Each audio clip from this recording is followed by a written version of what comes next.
banyak Pak beredar. Nggak perlu Bapak tutup juga di berbagai ini. Saya mau coba browsing nih, ada nggak tanda tangannya rektor di dalam internet nih ya? Kenapa dikecualikan Pak? Apa yang menjadi dasar tanda tangan itu dikecualikan?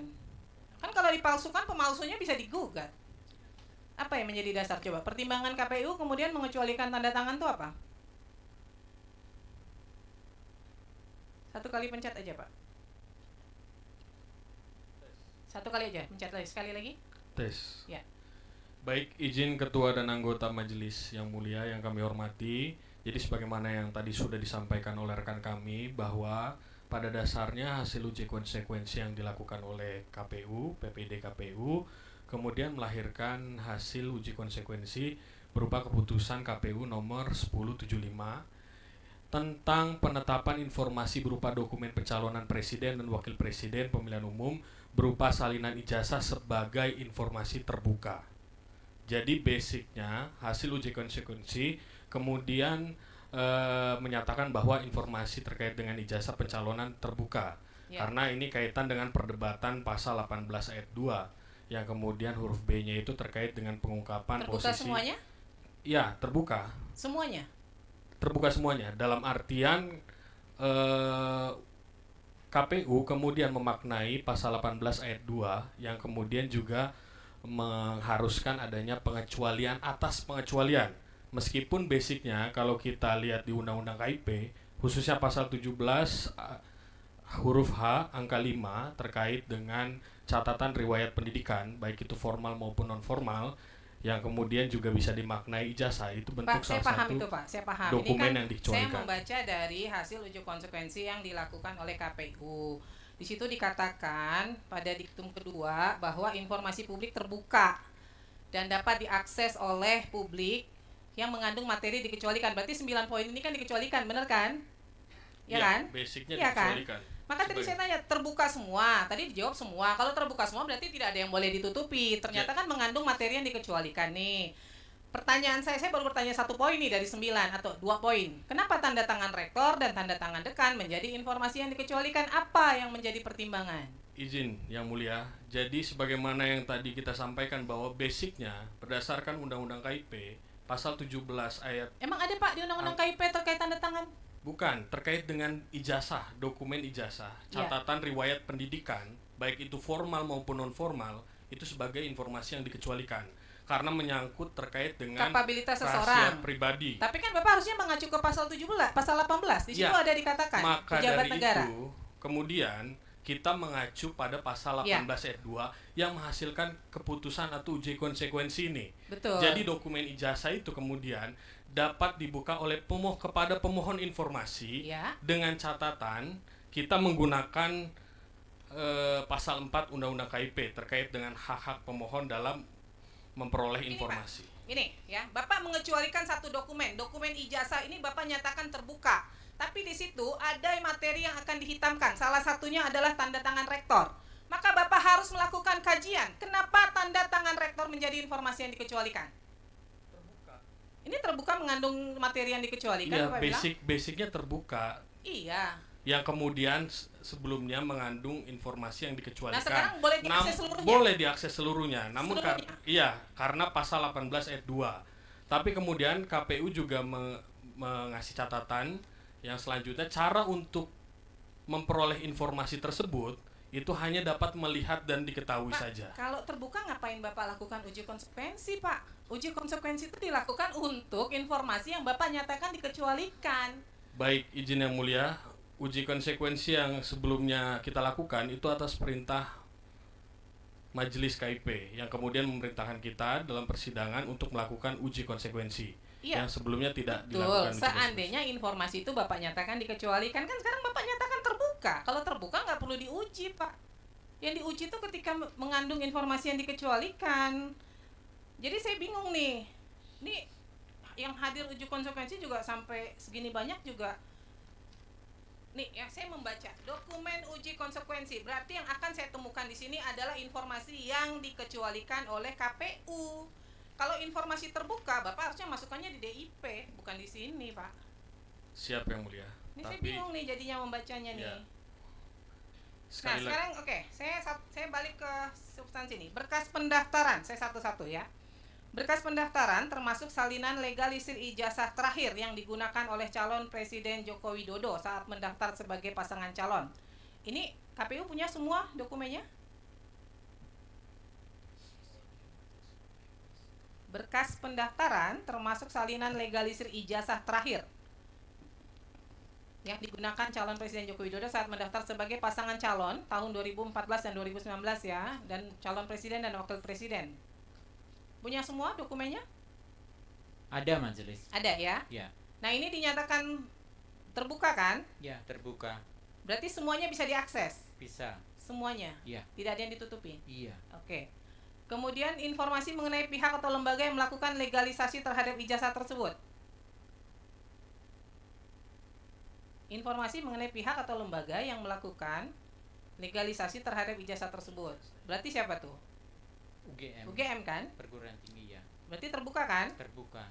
Nah, yang ketiga, tanggal dan nomor agenda masuk dokumen ijazah ke KPU saat proses pendaftaran ini ada nggak? Ada, terbuka. Ada, terbuka juga. Iya. Nggak ada yang ditutupin sama sekali? Iya. Oke.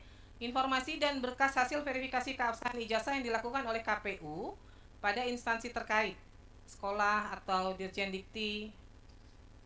Ini ada nggak informasinya? Hasil verifikasi dilakukan nggak? Kalau verifikasi faktual, karena dalam undang-undang dan dalam peraturan KPU memang tidak mewajibkan verifikasi faktual kecuali ada masukan atau tanggapan masyarakat, maka KPU tidak melakukan verifikasi faktual, hanya melakukan verifikasi administrasi.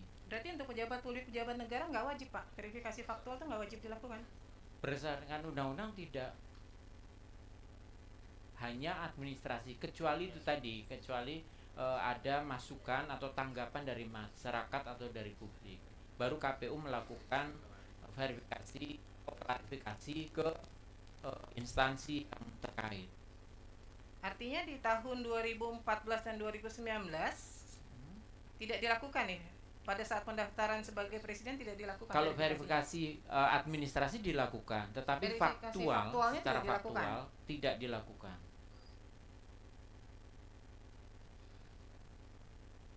Memang nggak ada ya ketentuan PKPU-nya? Tidak ada. Di undang-undang pemilu Nggak ada. juga tidak ada.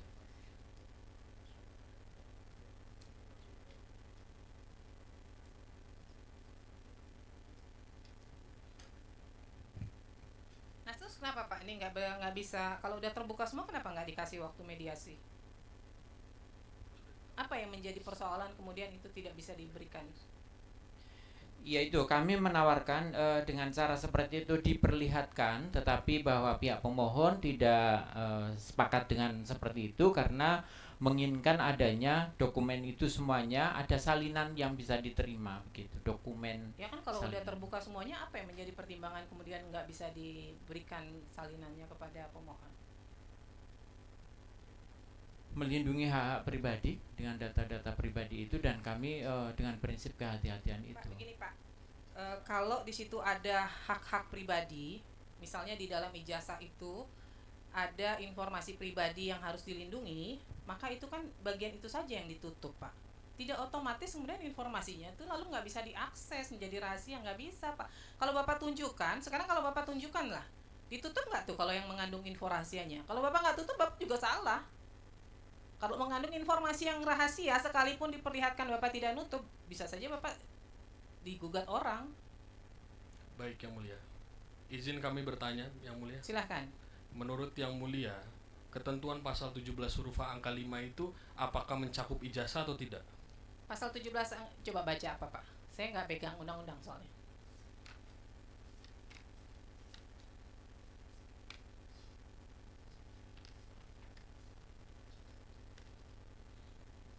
Huruf A angka 5. Baik, izin membacakan Yang Mulia. Di dalam pasal 17, setiap badan publik wajib membuka akses bagi setiap pemohon informasi publik untuk mendapatkan informasi publik kecuali H. Informasi publik yang apabila dibuka dan diberikan kepada pemohon informasi publik dapat mengungkap rahasia pribadi, yaitu angka 5-nya catatan yang menyangkut pribadi seseorang berkaitan dengan kegiatan satuan pendidikan formal dan satuan pendidikan non formal. Betul. Izin yang mulia. Menurut yang mulia, apakah pasal 17 huruf H angka 5 ini mencakup dengan ijazah yang dimaksud dengan Undang-Undang KIP ini? Termasuk. Berarti ijazah itu basicnya berdasarkan Undang-Undang KIP adalah dikecualikan. Tapi tadi kan saya bilang, tapi lihat pasal 18-nya. Di situ ada Ya. menyangkut pejabat negara, Pak. Betul. Maka dari itu, hasil uji konsekuensi kita dengan mempertimbangkan pasal 17 huruf H angka 5, jungto pasal 18 ayat 2, maka kemudian informasi jasa pencalonan presiden dan wakil presiden itu dinyatakan terbuka. Namun Ya. dengan catatan hanya dapat dilihat oleh pemohon informasi sebagaimana yang diatur dalam pasal 4 Undang-Undang KIP terkait dengan hak-hak informasi Pak, Bapak pemohon kalau informasi. mau bicara hak terhadap pasal yang tadi Bapak baca, itu berlakunya umum. Kalau Bapak bilang dikecualikanlah dia. Tapi ketika itu menyangkut pejabat publik, kalau misalnya ya ini si A ikut terkait calon calon bupati atau gubernur, yang bersangkutan ternyata tidak jadi pejabat publik, dia tidak terpilih, Bapak tidak boleh buka informasinya karena dia tidak terpilih, Pak, tidak menjadi pejabat publik. Persoalannya sekarang yang lagi disengketakan dan yang bersangkutan sudah menjadi pejabat publik, informasinya menjadi terbuka, publik berhak tahu, Pak, benar atau tidak. Benar yang mulia. Berdasarkan hasil uji konsekuensi kita juga kemudian menyatakan bahwa informasi Iya tersebut betul. Nah sekarang terbuka. Bapak sudah menyatakan terbuka, tapi Bapak kemudian juga di samping itu tadi Bapak mengatakan di dalamnya ada informasi pribadi. Loh, gimana ceritanya? Kan kalau ada informasi Izin pribadi yang harus mulia, ditutup. saya Gimana tidak sih, Pak? menyampaikan hal demikian. Tadi kan Tadi ada hak publik. yang saya pertanyakan adalah terkait dengan penjelasan pasal 17 huruf H angka 5 Iya. yang kemudian majelis juga menyatakan bahwa ijazah merupakan bagian dari yang dasarnya, basicnya adalah informasi Bapak jangan dikecualikan. ngetes saya di soal itu, Pak. Saya tuh sudah bilang berkali-kali, itu berlaku untuk masyarakat umum, Pak. Kalau pejabat publik itu tidak berlaku, Pak. Pejabat publik informasinya, ijazahnya menjadi terbuka, Pak. Publik boleh tahu ijazahnya sesuai atau tidak. KPU punya kewajiban melakukan verifikasi, kan begitu, Pak. Sekarang KPU lakukan nggak verifikasinya? Bapak jangan ngetes saya terkait itu berlaku untuk masyarakat, Pak. Benar. Karena ada poin di pasal 18 undang-undang tidak berlaku itu untuk pejabat publik, ada pengecualian. Sekarang yang bersangkutan pejabat negara atau tidak? Izin yang mulia yang Gitu kita loh. hormati. Jadi yang tadi kita sampaikan bahwa basicnya sebagaimana memperhatikan pasal 17 huruf angka 5 bahwa ijazah adalah salah satu dokumen yang dikecualikan. Namun pengecualian atas pengecualian itu kemudian diberlakukan karena ada pengaturan pasal 18 ayat 2, maka kemudian keputusan KPU menghasilkan bahwa ijazah pencalonan presiden terbuka dengan mendasari pasal 18 ayat 2, namun hanya dapat disampaikan kepada pemohon informasi dengan cara melihat atau mengetahui. Terima kasih yang mulia. Bentar, KPU muter-muter banget deh jawabnya. Pak, simpel saja deh. Bapak mengatakan terbuka. Ada nggak saya tanya yang ditutupin di situ? Nggak ada.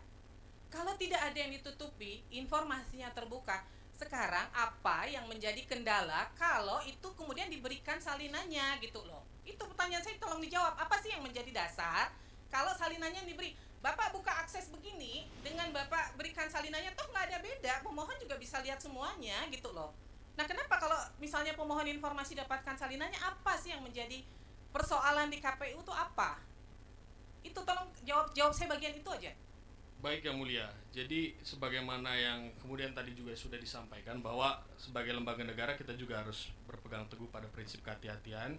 Jadi kita juga dalam hal ini tidak hanya memperhatikan pasal 18 ayat 2, tapi juga memperhatikan pasal 17 huruf H angka 5 sebagaimana tadi yang sudah diskusikan.